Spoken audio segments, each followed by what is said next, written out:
Senator Ron Johnson of Wisconsin joins us on the phone. Sir, good to have you back with us. Well, Vince, good to be back. I watched so much of the hearing and I thought it was productive. But boy, I was frustrated by how much more we have to learn and how reticent these guys are to give it to you, sir. Well, it's interesting that you found it productive. I found it really quite unproductive, other than the fact that we had our Democrat chairs pressing him to make sure that we get the transcribed interviews with the Secret Service personnel in days, not weeks. So that was good. Yeah. I'm not sure I learned anything. I saw some new photos that, truthfully, we should have seen within a couple of days of the assassination attempt. What we do know of what happened in Butler is primarily come from local law enforcement. So that's why I published my preliminary findings within a few days, because I was trying to encourage, more people to come forward, more whistleblowers from the agencies to come forward, but also be an example to the FBI and Secret Service in terms of how transparency will help them rather than hurt them. But they're not picking up on that because it is so ingrained in federal agencies that they, with impunity, can give the big middle finger to the American public and Congress. Yeah. They just do it with impunity.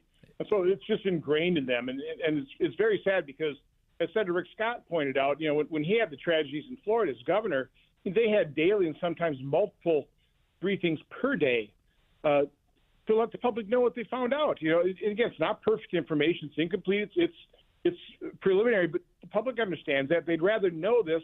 And again, they're all concerned about conspiracy theories, right? Well, the way to prevent conspiracy theories from taking hold and spreading is give people the information that you know. Every local community knows this. If a child goes missing, you have the police hold routine press conferences on where the kid is or what the investigation's leading to. In this case, you've got a presidential candidate, former president of the United States, shot in the head. They should be doing press briefings on an hourly basis, giving us updates. It just shows how correct our founding fathers were in terms of their basic premise for this nation, which is government close to the governed, where it's more efficient, it's more effective, it's more accountable. You've outsourced so much government to the federal government. It doesn't fix problems; it basically exacerbates them, and it's not honest, it's not transparent with the American public. It's really a shame. That's got to change. Let me give you an example of something that I learned today. Perhaps you already knew this, but here's the FBI Deputy Director Paul Abate. He gave specific time frames on when those local police saw the shooter on the roof, when they radioed it in, and how soon after the shot started being fired. Here it is. At approximately 6:11 p.m., a local police officer was lifted to the roof by another officer, saw the shooter, and radioed that he was armed with, quote, a long gun. Within approximately the next 30 seconds, the shots were fired. 30 seconds is a tremendous amount of time between that radio call and the shots being fired. Are we any closer to knowing why the Secret Service didn't get notified to rush the stage? Yeah, we've known that since I issued my preliminary findings that showed that all the communications were siloed. So the county SWAT and sniper teams were on different channels from the county patrol officers who are on a different channel from the encrypted channel of the Secret Service. Is all being funneled through the Butler County Comm Center and then have to be relayed. But no, honestly, I laid that timeline out. I updated that timeline today. The specific time in terms of that law enforcement officer hoisted up to that roof, that was a little bit more detailed to that. Yep. But you're right. I mean, I've gone through, I actually gave him about 15 seconds, but from when when Crooks pointed the rifle at the officer, and of course, naturally, the guy's going to duck down, right? He's hoisted up there. Was he on somebody's shoulder? So he drops to the ground. That doesn't give him much time to radio it in, especially when they're on separate communication silos. Sure. But it gives Crooks enough time to get over the ridge of that roof where he would be visible, aim, and get the first shot obviously was the best aim shot. Everything else, flew wide of the mark. Apparently, obviously killed other people. Yes, but again, we knew from Roe's cure briefing that the way he described it is, Crooks got up over that ridge, fired off 3 shots, then dropped down. Then came up again to take the additional 5 shots. That's when the Secret Service apparently acquired him and took their shot. But again, Roe didn't even go through that in the hearing. You're right. Tillis, later on, he had more time. I had so many questions I wanted to ask. I only got 5 minutes. I would have gone through that timeline. But, Tillis did the best job of extracting exactly what happened because, Roe just wasn't being clear. No. And by the way, he didn't answer my question. I asked him, there's a discrepancy. We heard from local law enforcement the Secret Service did not attend the 9 a.m. security briefing. In his testimony, he said the Secret Service was at the site briefings. But then when I asked him the question, he said, well, no, our cyber teams briefed them. Okay, that's not answering my question. So there was an awful lot of that equivocating, not being very clear in his answers, which, again, just makes people suspicious. Well, here's another big piece. I didn't hear him say, and I think he basically confirmed that this hasn't happened, that he has placed anybody on administrative leave. One would assume that even if you're not going to say that somebody's guilty of wrongdoing, you at least put on administrative leave everybody who is responsible for the security arrangements in Butler. Has the Secret Service done that, to your knowledge, in any capacity? No, and that's really what fired up Josh Hawley. I mean, that fire exchange didn't have to happen. If he knows the chain of command. I mean, he knows up front who would actually approve that site plan. They know that up front. So at a minimum, you can say, okay, until we investigate this, you're on a leave of absence. You're not going to be in charge anymore of this thing. But again, Marsha Blackburn, in her questioning, pointing to an email from a Secret Service whistleblower, sound like it's public, but just said, this whistleblower said Secret Service is in its CYA mode. And it sure seems that way. So again, Acting Director Rowe was more forthcoming in the briefing than certainly Director Cheadle was, but he's got a long way to go. Again, Peters pressed him. We need those transcribed interviews. We need those people made available to us in days, not weeks. The proof being the pudding, whether he makes that happen, because that's where we'll be able to drill down this. Again, what's so frustrating to me is the things he couldn't answer or wouldn't answer, they should have known literally within days, for sure. I mean, and the public should know these things as well. We shouldn't be having to ask these questions. This information should already have been given to us. He was doing something that Kim Cheadle did in her testimony. He was obfuscating the extent to which the Secret Service, the Biden administration, has turned down President Trump's campaign's request for additional resources. He was saying, well, we didn't turn anything down for Butler. Like, no, I didn't ask you that. Why are you changing the subject to Butler, Pennsylvania specifically? We want to know broadly, have you been turning down these Trump administration requests? What if anything, did we learn today about this, Senator? That he was obfuscating. So, I mean, there are news reports. I mean, there are, reports that detail made specific requests for Mar-a-Lago. So I asked him specifically about Mar-a-Lago because, that would be a specific answer, right? Or a specific question looking for a specific answer. I didn't really get an answer on that. So Ted Cruz really pressed her on that as well. You couldn't find out what is the size of the details, and then shouting match ensued from that one. But again, none of these things should have had these shouting matches. All this information should have already been made available to us. Yeah. Here's the size of a presidential detail. Here's the size of a vice president. Here's the size of a presidential candidate. Here's the size of a former president. Compare them. I mean, there's all this information out on the internet that people were taking off the Trump detail for Dr. Jill Biden. What's the truth? If that's untrue, tell us what the truth is. They're not doing that. So again, that's why these rumors continue to fly. And with each passing day, without those being answered, those rumors seem more credible.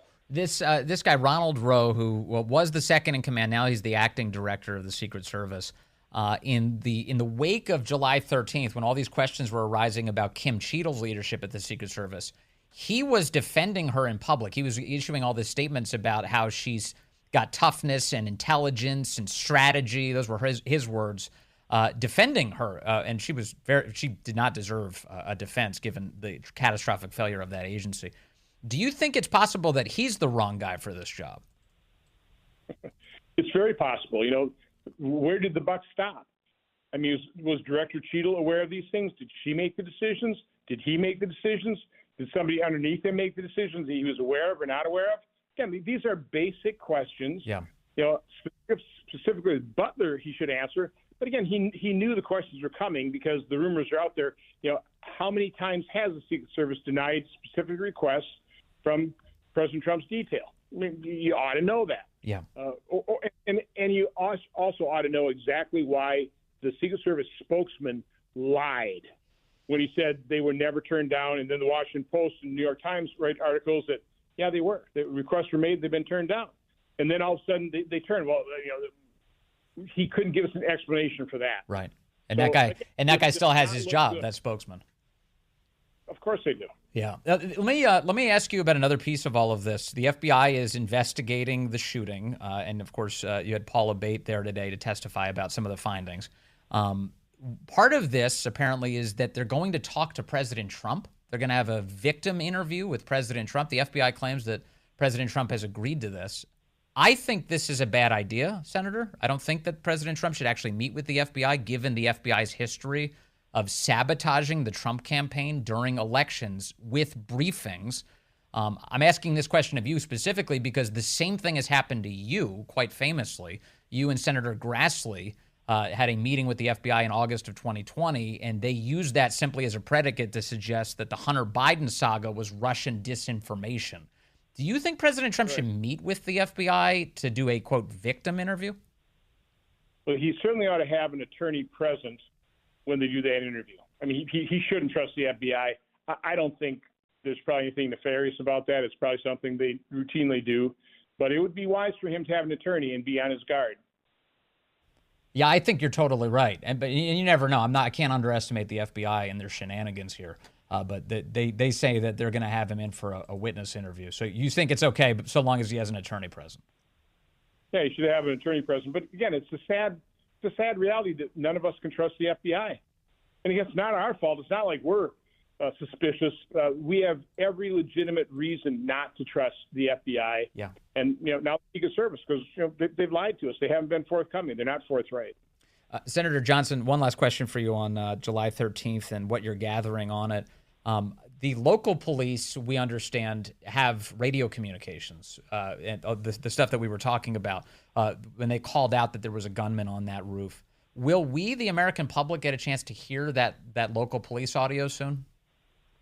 Well, I will say that our committee, and I'm part of a joint committee investigation now, so the committee will have to decide when to release these things, but we got the written transcript of those. And, a lot of it's chatter and a lot of noise in there, but there's some pretty interesting information. One thing our staff learned when they went down to Butler on Friday was that at 5:45, the pictures taken of the shooter, taken at 5:14, so 5:45, those were relayed to a Secret Service sniper. He acknowledged their receipt. So a Secret Service sniper had the picture of Crooks, knew his location of the AGR building 26 minutes before the shots were fired. So I'm assuming that those snipers have good binoculars, good scopes. They ought to be scanning every inch of that AGR building in the interim. And that's why we need to talk to them. What did they do with that information? Yes. We still don't know which sniper team took the shot. We're pretty sure it's the one that wasn't obstructed by the trees. Apparently one of them had an obstructed view. So probably the other one. We don't know who the sniper was. Again, we need to talk to those people to get these questions answered. Totally. And all of the people who were on the ground, the Trump supporters who were pointing up at Crooks on the roof, saying he's on the roof, I just want to remind people, they were also outside the security perimeter and had a clear line of sight to President Trump. This is a very bizarre event where there was a huge crowd of people who had a direct line of sight to President Trump who hadn't gone through any security checks, sir. Yeah, again, setting up the perimeter, I think, is just stupid. Okay, that's indefensible. But it also does, to a certain extent, explain why maybe Crooks wasn't taken quite so seriously. There are a bunch of people milling around. Okay, what differentiates him? They didn't see a gun literally until probably seconds before the shots were fired. I think the first person saw him with a gun. In terms of law enforcement, was that local law enforcement that was hoisted up there. Crooks turns the gun toward him. He drops down to save his own life. Right. And shots were fired at least within 30 seconds, if not 15 seconds. So, again, local people are shouting at people, but, again, they don't have a direct line to the secret security snipers either. So there certainly was a breakdown in communication. The siloed communication is a problem. Listen, it is a difficult issue. You can't have everybody on the same channel all the time. It's just a cacophony of sound, but you have to have an emergency channel or a way to break in with this is serious. Everybody pay attention. Yeah, and it's somebody's job in that command center to pass that information along rapidly, and they didn't do it. We know that. That's crazy. Senator Johnson, thank you as always for digging into this. Look forward to talking to you again soon.